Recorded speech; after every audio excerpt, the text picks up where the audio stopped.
Hi everybody, it's Kevin at Bear Creek Honey.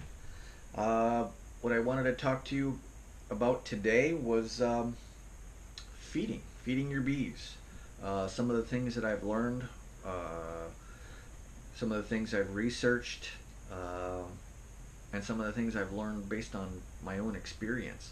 Now, um, this video here is pretty much about what I've noticed in my area in central Wisconsin, and it might not necessarily apply to wherever you live. Uh, somebody in Texas or Georgia or California has uh, a completely different winter, completely different summers, completely different pollen flows, completely different nectar flows. So this is just from my area here in central Wisconsin. Uh, probably relevant to anybody that lives in northern United States and Canada, I would guess. But I've done a lot of reading on the internet. A lot of good stuff out there. A lot of horse shit out there too. One of my pet peeves is guys that pump out videos asking for donations with absolutely no empirical data to the stuff that they are providing. One of my favorite uh, resources to look up information, and I actually donate as well, is scientificbeekeeping.com. Randy Oliver, commercial beekeeper. I think he's retired now. Commercial beekeeper in California, Sierra Nevadas, and he's got a big beekeeping operation that its primary uh, reason for being is almond pollination. Its secondary is selling nukes. He's splitting and selling nukes. But he is also a amateur, I guess you could say, biologist, and he does, and especially now that he's retired, lots of trials on for beekeeping. All kinds of trials, from food to antibiotics to varroa treatments to anything that he can think of, and uh,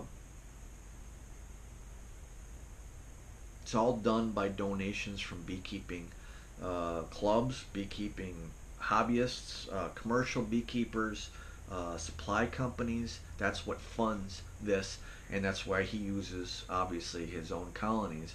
He wouldn't be able to do this to, you know, put his bees at risk of failure by using his own bees for these trials.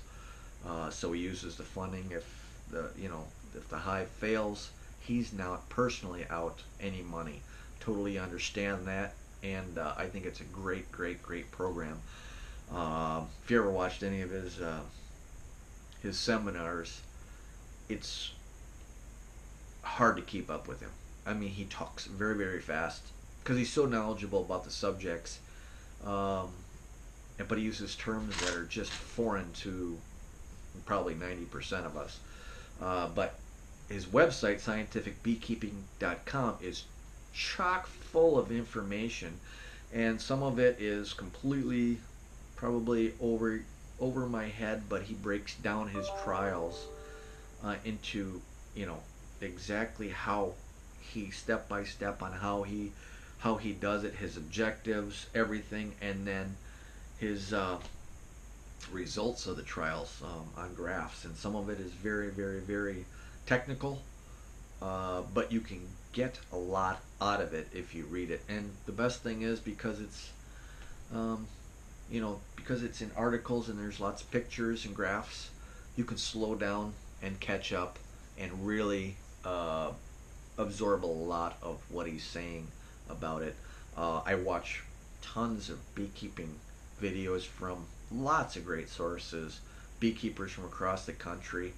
Again, I said one of my pet peeves is the guys that pump out a million 5-minute videos on things, and a lot of it is just pure rubbish.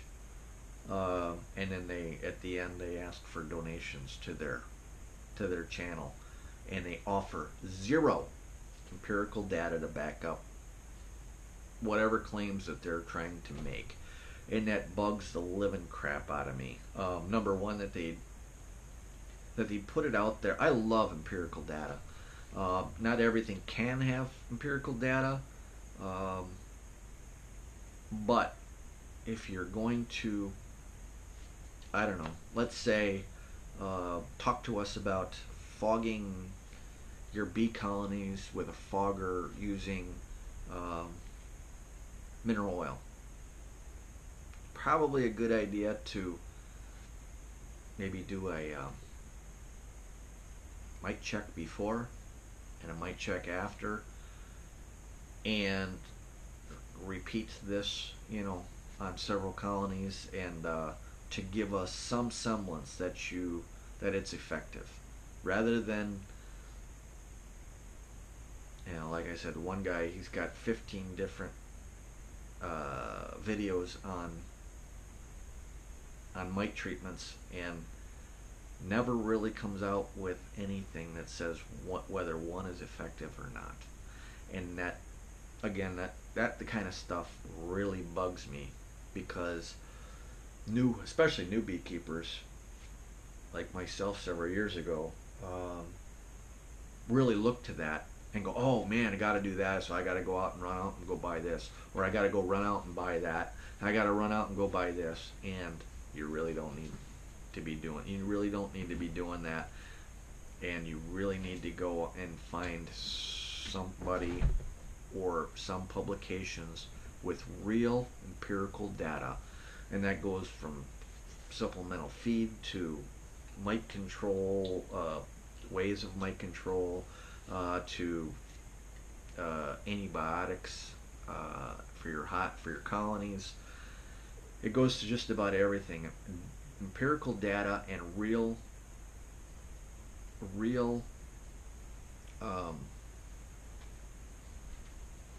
success or failures is extremely useful to beekeepers such as me. I'll be the first one to tell you if I tried something and it sucked, or it didn't work at all. But let's get into this a little bit. I just wanted to talk. Again, this is for my area here in northern Wisconsin. For me, what I've seen over the course of my beekeeping, and what I've learned from sites such as Randy's about feeding supplemental feed and paying attention. This is what this video is really all about. Paying attention to your bees and what they need at given times during the year. Everybody has different times that their bees, my flow here might be different than the flow 100 miles away. We're both in Wisconsin. We both consider ourselves in north, but we're going to have different things at different times. So that's what you really need to pay attention to. I'll give you an example.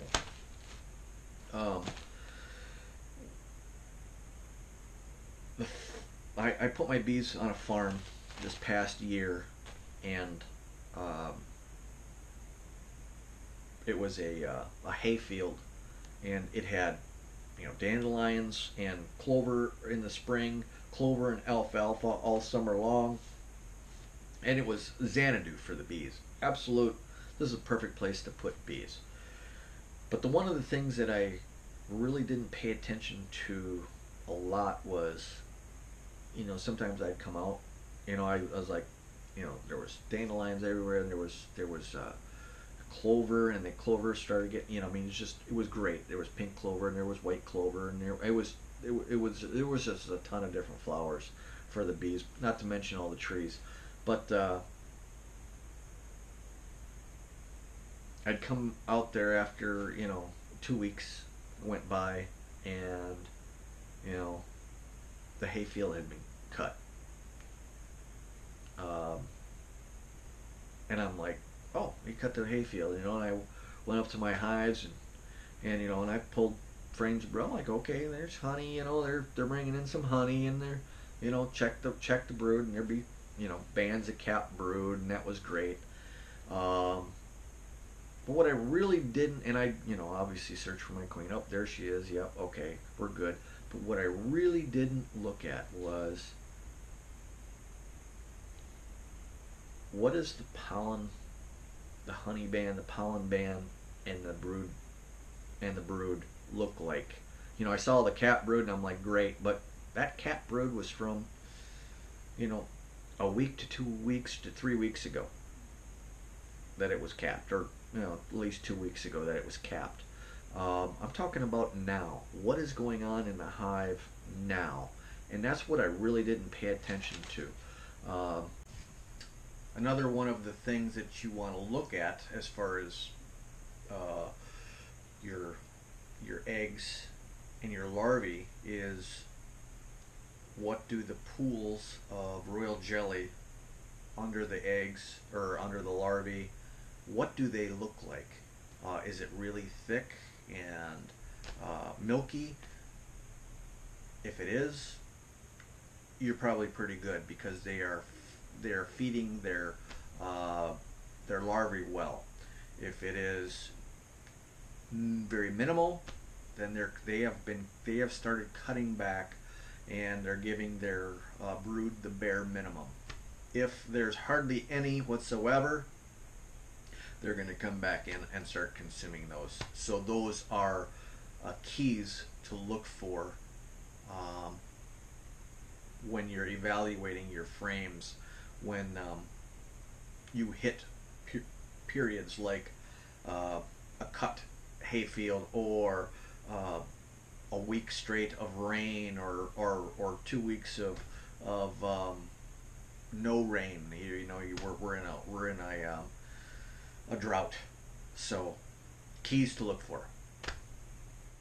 You know, as it builds up in the spring, these dandelions are blooming, and the clover starts blooming, and the pink clover starts, and the bees are building up their brood, and I'm not paying attention to it, because in my own, you know, yard, the dandelions are still out. But all of a sudden, the farmer cuts his field, and that flow, which was a nectar flow and a pollen flow, just goes bam, and it drops like a tank. And then all of a sudden, the bees aren't producing a brood nest anymore. The pollen has dropped, the honey has dropped, or I mean, I should say the nectar flow has dropped. They need a nectar flow and they need a pollen flow for them to raise brood. And once that drops off, now you got all these foragers that had been foraging right out in their front yard. Now they have nowhere, they have nothing out there, and now they have to go and forage. So now they might be gone on trips 3 and 4 or 5 times as far as they had to before to go get and bring back pollen. And like I said, pollen, you know, it's a dearth, but it's not a major dearth. They're not in any danger of, you know, this pollen colony dying. But if you had plans to continue brood rearing, so you can do your splits and things like that, you want to know when that farmer cut that field, the minute that he does it, because you want to continue maybe supplemental feeding them during that time as the field starts growing back again, and starts, you know, because it'll, you know, the dandelions might be gone, but now it's just clover that's growing up, and the alfalfa is starting to grow, and then we'll start to get into the clover will just go nuts, and then we'll start to get into a real honey flow. But the brood production tanked because I did not know that the farmer had cut his field, or I didn't pay, and when I saw it, I really didn't pay attention to it. But if I had put, let's say, some light sugar on them, and I'm talking about really light, not 1 to 1, but maybe 1 to 2, like 1 part sugar to 2 parts water, instead of, you've always heard of the 2 to 1, you've always heard of the 1 to 1, um, but you probably never heard a lot about the 1 to 2. That is enough to keep stimulating the brood. Uh, and it's also more economical for you. And do you need to, um, feed a ton of it? No. I mean, a half a gallon on a hive while that field starts growing back will get them through that time period. Maybe throw a pollen patty, a small one, on that hive during that time to get them to, again, pollen is needed for brood production, period. That pollen is essential, absolutely essential for that.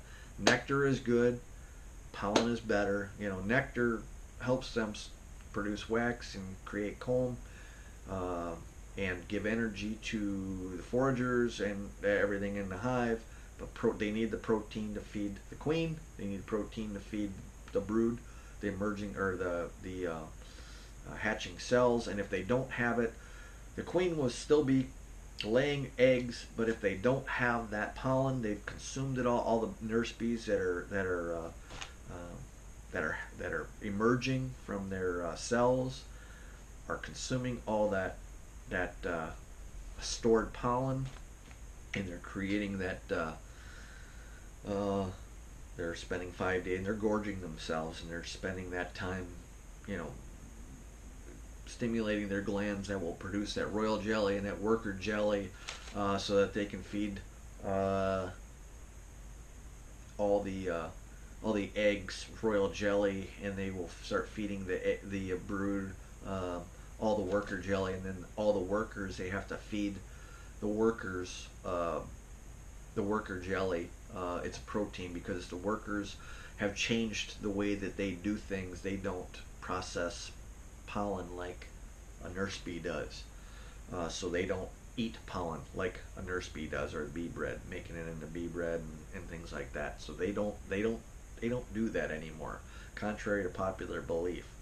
They can, as the what depends on what the hive needs. If suddenly something happens, foragers can actually turn back the clock a bit, and but they need time to start getting those glands back into working production. So, but anyways, noticing that farmer had cut that field and putting some light syrup maybe on all the all the colonies out there would have kept brood production going up at that particular time. Now it only might have been a week or two until uh, the that dearth was over, but like I said, they will stop, and they will actually start, as the queen's laying eggs, they will go and they will start consuming all those eggs and picking out all the larvae. They won't pick on capped larvae because, well, capped larvae doesn't, they don't have to feed capped larvae anymore. So that they leave alone, but they'll start pulling out larvae and consuming it, and essentially recycling the protein into their bodies, so that they can keep their queen fed and keep their workers working, um, and trying to go out and find this more pollen, more nectar stores. But again, if they've got to go further away, it takes them twice as long. And also, you're raising this brood. This brood is hatching, and now your colony is huge. You're getting huge, and they have nothing to. They got nothing coming in to keep up that amount of bees in the colony, and they can actually start tanking at that point. So just throwing some light syrup on, maybe a pollen patty at that particular time, is good. Also, in the early spring, um, you know, my plan is to use a pollen supplement uh, in a major way, maybe in March or April. Throwing the pollen patty on, maybe a 3 pounder, to stimulate brood production. Again, brood production doesn't happen without a honey flow, without a nectar flow, but with the exception being coming out of winter. They will use their honey stores as a simulated nectar flow if there's pollen coming in, and they will start their brood nest. So just be mindful of when you start putting on pollen patties that you're putting on enough and they have enough feed in their colony to feed their brood that they are starting to produce in the coming months. And as the colony grows, they're going to be needing more and more honey stores. So just be mindful of when you do that. Another one of the fallacies out there is you've heard, feed 2 to 1 in the fall, feed 1 to 1 in the spring. Sugar to water ratios to stimulate, and especially 1 to 1 in the springtime, over 2 to 1 to stimulate wax production. Randy did a trial, and he used 2 to 1 and 1 to 1 side by side, and found that there is absolutely no difference in wax production from 2 to 1 versus 1 to 1. It's the amount of sugar that they consume. They will take down a gallon of 1 to 1, whole gallon, to a third of a gallon of 2 to 1. And 2 to 1 obviously is 66%, 66% sugar to 33% water, and 1 to 1 is 50-50. So a gallon, it's the sugar, the amount of sugar. They'll actually take down the gallon of 1 to 1 at a faster rate than they'll take down the 2 to 1, but they're taking down the same amount of sugar, and they're utilizing the same amount of sugar. So it's really up to you to decide,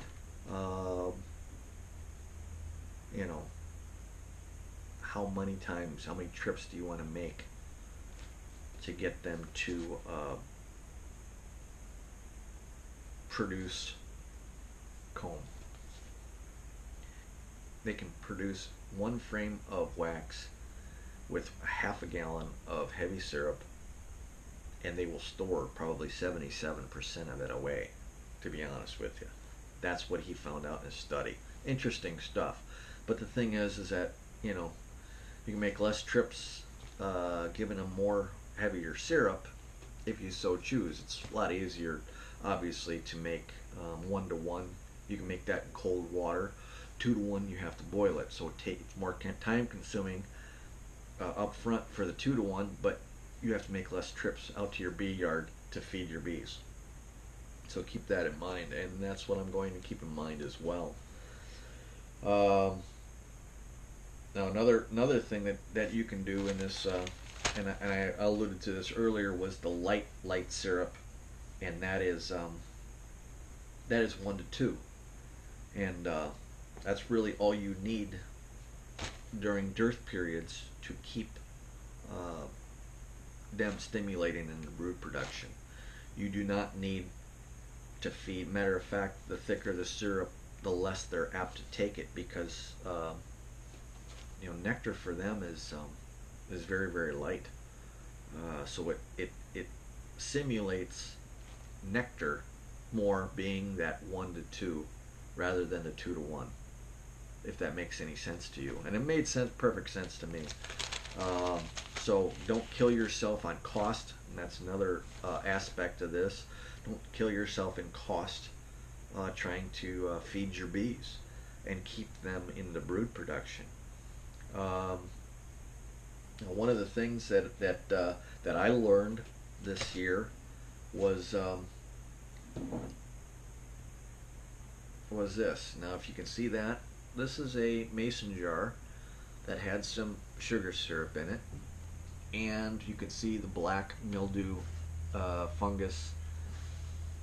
This sugar has fermented, and it becomes unusable by bees, and that happens when these feeders get warm. In the warm, you're feeding your bees, and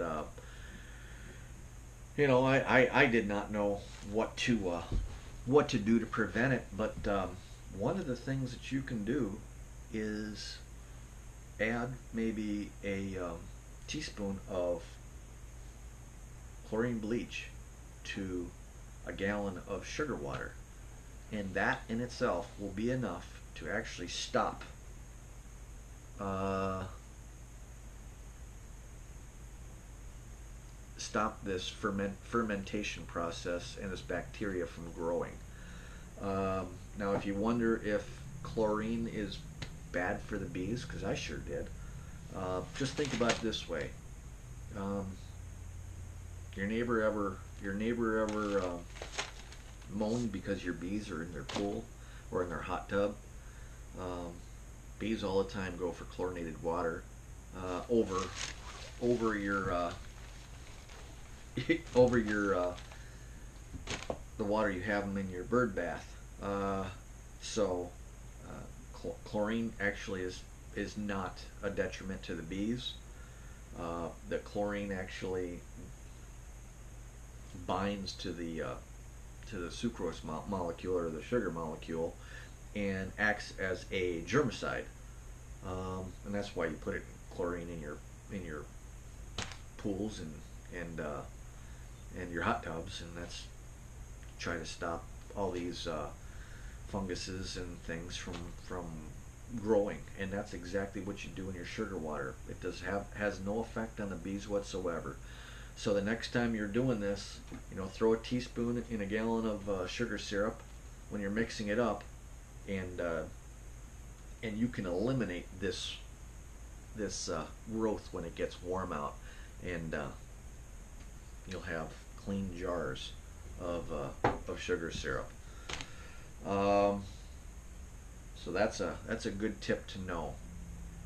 Another good tip to know is there is probably zero empirical data to suggest that these essential oils do anything to help your bees. And that was a hard lesson to learn. I had gone to a lot of these experienced beekeepers who had put this stuff in their hives, and they swear by it. And the bees take it down, and boy, this really works great. Um, you add your tea tree oil, you add your peppermint oil, and you add your spearmint oil, and you add your, God only knows what else. Um, and the bees will take it down. Well, if they're given no other choice but sugar water with this added to it, uh, they will surely take it down. But and guys have actually done film on this or studies on this, side by side, video footage, and it will show you sugar syrup or essential oil sugar syrup, honeybee healthy or whatever you want to call this stuff. Um, they will take that down 10 times faster than they will the essential oil. Then when they run out of this, then they'll go for that. But that's their last choice. So there is, lots of beekeepers that swear by it and say that it works and it's great. Show the data. Where is your data that says that the bees are doing great on this? There is none out there that really can say. All they can say is the bees didn't do bad on it.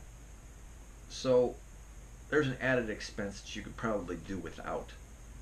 Um, does it probably hurt the bees? I don't think it hurts the bees. But does it increase brood production? Does it help them keep them from contracting nosema? Does it um, you know make them produce honey faster? What does it do? There is nothing out there to suggest that it does anything other than it smells really good.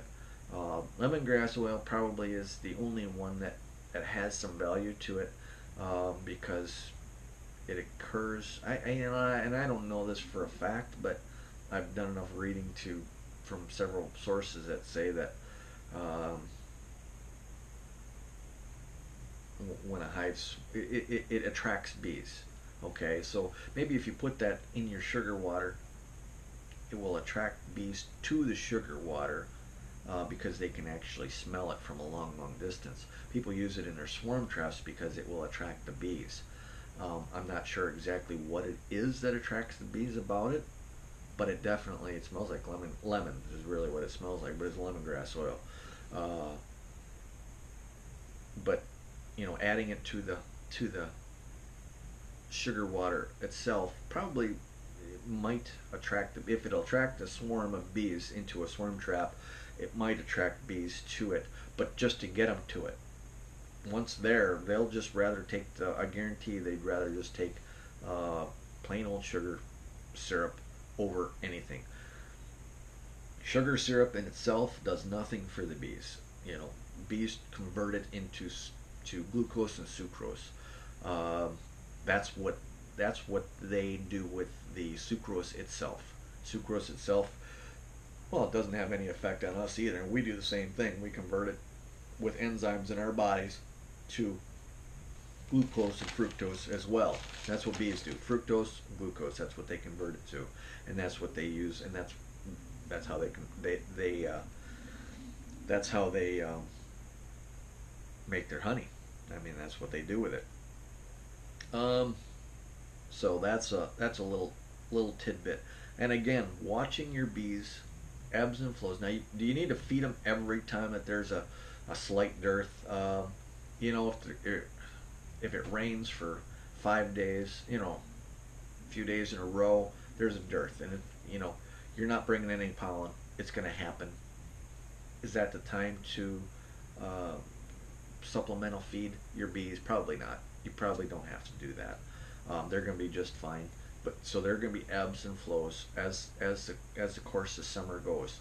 Um, as the bees enter the fall again, really need to pay attention to how much pollen they're bringing in, and you might want to consider supplemental feeding that colony just like you are when you're um, feeding that heavy syrup and trying to get them prepared, uh, getting that protein in that colony so that when those emerging bees for that winter nest come out, they can take down all that and they can create that vitagel, and that'll make them into winter bees and help them.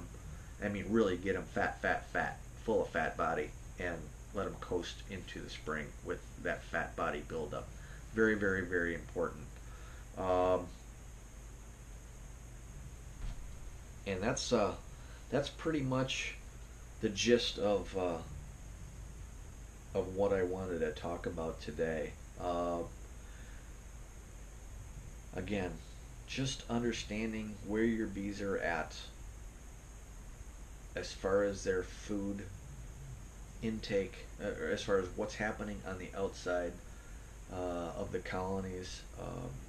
Like I said, that farmer cutting that field this year, I'm going to, because he always asks me to text him, when I'm going to be out there or whatnot, because he just wants to know who's on his property. I'm going to hopefully ask him to text me um, when he's about to cut his fields, because it's going to be important. They're his fields. Obviously, this is what makes his money, feeds his cattle, and does a lot of things on his farm. Very, very important for him. But knowing when he's going to do it is going to be important for me. So I know, okay, he's cutting it. There's really nothing else out there until his field starts rebounding again.